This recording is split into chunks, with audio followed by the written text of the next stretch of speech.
All right, so I'll get right to the chase. I have uploaded a file of a few shots that I am willing to let you guys just work on and test out, practice, if you will, even. I haven't actually done any effects on this shot. That was another thing I was considering for a while, whether to give you, because right now I'm still kind of like in tryout stage. I want to see what you can do on this before I'm like, all right, work on these other shots. But I didn't want to do something that I had already done because I felt like that might be a waste of time, just in case something you give me back is like absolutely amazing and I'm like, yeah, I'll use it. So it'd be better if it's on something I haven't already done. However, I'm not expecting to use everything. Like, this is part trial run, part work on this, and maybe I'll use it. But how I plan on going about this is I'll send you the footage. I'm actually going to leave a Dropbox link to a file I've uploaded in the description, so go ahead and check that out. It's 7 clips, but they're very fast-paced. It's back and forth. It's just 2 guys dueling with each other. Actually, it's 1 guy dueling with another guy, and the other guy just kind of like blocking / passively letting the spells go by. And what I need for this is the After Effects file. I don't want you to render anything out because I'll be rendering out the full 4K versions, so I just need you to do like the work and send me the After Effects file. And that would be super quick. You can literally email that to me because they shouldn't be more than just a few megabytes. So do the work on the 1080p file, and I think you'll be needing to use either CS6 or CC After Effects because that'll make things easier. If you're using like 5.5 or 5, that might work. I just don't know how well things turn over when you're using like legacy programs. That being said, I think I can open those files using CC. I would just have to update it, but I just don't know what kind of errors or glitches or things that would be changed in the conversion process. So it's better just to use updated programs if you can. So with that said, I'm going to try to show you the shot that you're going to be working on, and it's essentially this one.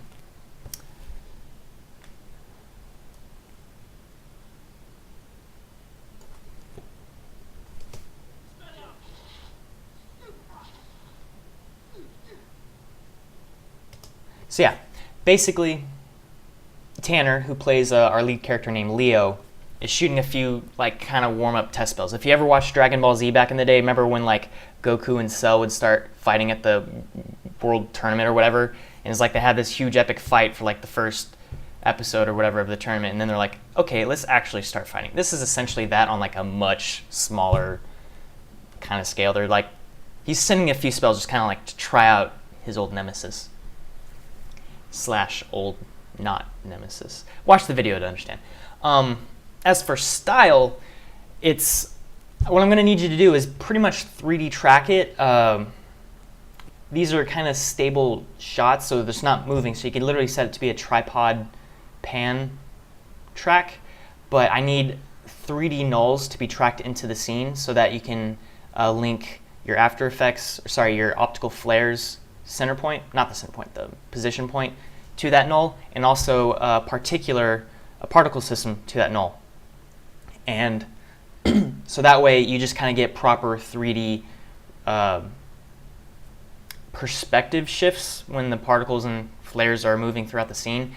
You can kind of hack it by simply just doing a 2D track and just adjusting the brightness and scale of the flare and whatnot. In my experience, I've tried both extensively. It usually looks way better in the 3D perspective than trying to just hack it. That being said, sometimes you gotta hack it if you can't get a good solid position track with the camera. But that's what I want for this. And same thing for particles. Like, that's why I set up 3D null objects, is so that you can literally attach anything and everything to it. If I need to make another particle system to make for like a displacement map, the things that kind of like make it look like the air is really hot or whatever, it distorts the vision. It's an effect called displacement map. And for that I use, like, say another particle system. I just set it to like black and white for color and stuff like that.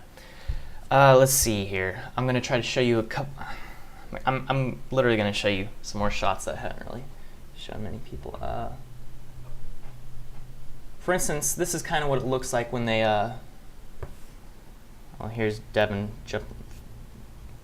Should I just show you the shot? It's pretty epic. I don't want to spoil the surprise, but if you guys are working on it, yeah. So, you know what? I'm just going to show the whole sequence. So that's kind of what that looks like the spells. Our business until your people interfered. Does it occur to you that you're interfering with me? So, I mean, kind of that look, just you want to use motion blur on the flares that kind of go by. Those are kind of like the meat of the spell itself. And I might actually attach another couple items I'll want you guys to use. But there's stock footage elements that I've created and I intend to sell at some point. So it's like I'm very hesitant to just like publicly put out free versions of it. But okay.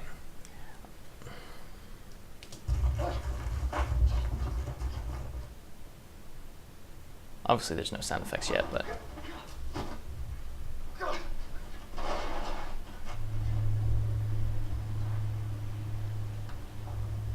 yeah, seriously, no sound yet.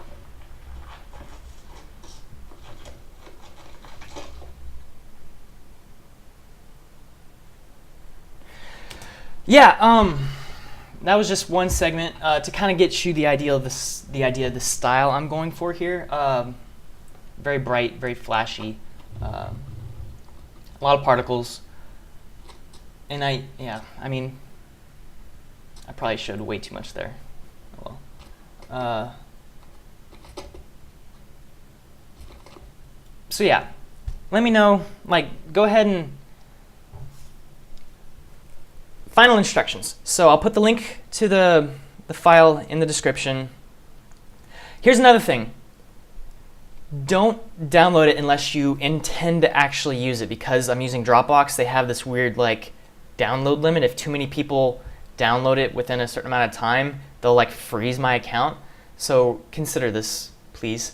If you download it, actually do something with it and send it back to me. Go ahead and render out your test shot or whatever and upload it as an unlisted video to YouTube and send me the link. Or if you're able to compress the file enough so you can get it to like under 10 megabytes, go ahead and email it to me. That's fine too. Or yeah, I'm just thinking of the most convenient ways for you to actually like send these videos to me. But when I'm actually like, all right, I'm going to go through with this and use it, send me the After Effects file. Actually, do both. Send me a preview file and the After Effects file. Because, yeah. I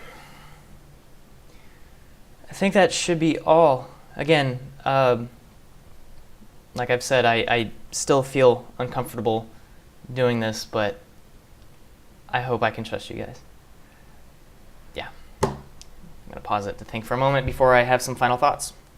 So I mentioned my email a couple updates ago, but it's renweichman@gmail.com. Simple, clean, that's all. And yeah, just continue sending me emails. I know I haven't been responding to any of them. You aren't alone in not getting an email response back. But I do read all of them.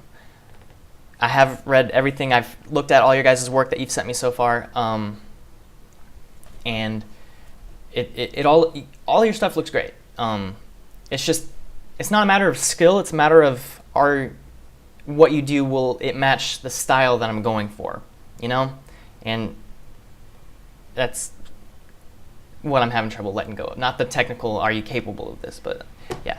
And again, there's a few stock footage elements I might also put a Dropbox link to, or I might just email those to you specifically. So let me know for that as well. Or rather, I don't know. Just work on something. If you make something cool, send it over. If not, then I don't know. Again, completely new to me. I'm pretty sure this is completely unprecedented in the history of filmmaking, is crowdsourcing through daily updates like this and actually showing you content weeks before it'll ever be publicly available. Yeah, long vlog. Apologies. This was supposed to be super short, but anyway, talk to you later. I'll try to respond to emails, but we'll see. Busy.